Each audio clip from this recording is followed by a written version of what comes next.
Peristiwa ganjil atau aneh dialami oleh pengendara mobil Daihatsu Xenia bernomor polisi D1866OE pada Minggu 10 April 2022 dini hari. Pasalnya, mobil tersebut bisa berada di pinggiran Sungai Penali di Desa Pamulihan, Kecamatan Larangan, Kabupaten Brebes. Bahkan lokasinya ada di tengah persawahan yang jauh dari permukiman warga. Pada lokasi tersebut tidak terlihat ada akses jalan beraspal yang bisa dilalui oleh kendaraan bermobil. Akses jalan hanya bebatuan, tidak rata, dan dipenuhi rumput liar. Sementara si pengemudi diketahui sedang mudik dari Bandung hendak ke Desa Tamukerep, Kecamatan Larangan, Kabupaten Brebes. Peristiwa itu viral di media sosial dan dibagikan oleh akun Facebook bernama Malih Saputra Silangkar. Video tersebut sudah tayang sebanyak 8.465 kali dan mendapat 51 komentar serta 1.700 kali dibagikan.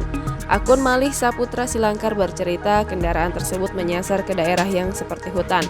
Dari jalan utama ke lokasi tersebut jaraknya sekitar 3 km. Ia melihat kejadian tersebut sangat aneh, karena akses jalannya untuk dilalui sepeda motor saja susah. Tetapi kendaraan tersebut justru sampai di pinggiran Sungai Pamali yang berada di Dusun Kalin Pandan, Desa Pamulihan, Kecamatan Larangan, Kabupaten Brebes. Saat dikonfirmasi, Kapolsek Larangan AKP Sutikno membenarkan bahwa peristiwa tersebut terjadi pada dini hari. Kendaraan itu tersasar di area persawahan yang arahnya menuju ke Dusun Kalibanteng, Desa Pamulihan. Menurut AKP Sutikno, pihaknya masih melakukan pendalaman mengapa kendaraan tersebut bisa sampai ke area tersebut. Sementara pengakuan pengemudi, saat perjalanan jalan terasa halus seperti di jalan tol. Tahu-tahu saat tersadar justru sudah berada di pinggiran sungai.